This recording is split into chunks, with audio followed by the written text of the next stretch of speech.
Bonjour. Aujourd'hui, je voudrais revenir sur une affirmation que j'entends souvent dans mon cabinet. Les gens me disent: c'est ma personnalité, je suis comme ça, je pourrais rien y changer. Alors, pour aborder ce terme de la personnalité, je voudrais vous présenter la métaphore du rocher. Derrière moi, vous pouvez remarquer cette roche imposante, composée de une multitude de cristaux, de roches, de minéraux qui se sont agglomérés au fil du temps. Et puis, si on y regarde un peu plus près, on verra aussi ces strates de roches différentes qui nous racontent l'histoire, la genèse de ce rocher. Et lorsqu'on s'approche de plus près, on constate que les êtres humains y ont laissé des déchets dont vraiment le rocher n'a pas besoin. Et notre progression nous conduit vers ces interstices qui ont vu le mariage du végétal et du minéral. Et progressivement, on avance et on découvre que l'homme y a laissé un objet, un point d'ancrage.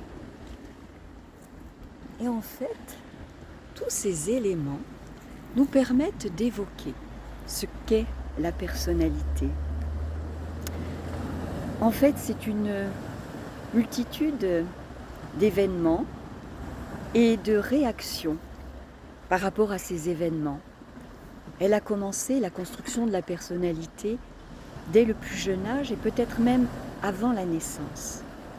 Et elle est orientée toujours vers le même but, la satisfaction des besoins. Un nourrisson, il a besoin de manger, il a besoin d'être changé, il a besoin d'affection. Et il va déployer des stratégies pour que ses besoins soient satisfaits. Et en fonction du contexte, de l'entourage, de l'époque, de la famille, du pays, ces stratégies vont être différentes. Et au fil du temps, elles vont construire ce qu'on appelle la personnalité d'un individu. Et on peut raisonnablement penser que ce qui a été construit peut être déconstruit, aménagé différemment, agencé autrement.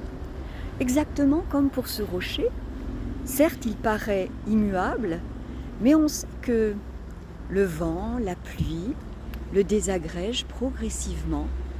Et on sait que si un artiste, un sculpteur, décide de le prendre comme matériau, grâce à son burin, à son marteau, il va pouvoir faire émerger de ce rocher quelque chose qui, à la fois, est produit par son imagination, par la force de sa volonté, par son travail assidu, mais aussi grâce à la matière que représente ce rocher. Ainsi, tout est permis. Il est permis de penser que lorsqu'on a décidé d'entamer un travail sur soi-même, lorsque on est déterminé à faire un inventaire des façons qu'on a eu d'être au monde, des façons qu'on a déployées pour attirer l'attention, pour pouvoir satisfaire nos besoins fondamentaux. Eh bien, si on fait ce bilan et qu'on décide de faire comme un tri, des choses qu'on veut conserver et des choses qu'on veut modifier, eh bien, tout est possible. Donc, je voudrais dire, gardez l'espoir. Si vous êtes déterminé à évoluer, à grandir, à vous élever au-dessus de vos habitudes acquises, vos croyances limitantes, vos idées toxiques, vos comportements répétitifs, eh bien, vous pouvez le faire. Voilà, j'espère que ce message d'espoir vous trouve en bonne santé, en bonne forme et que vous allez passer une bonne journée. À bientôt!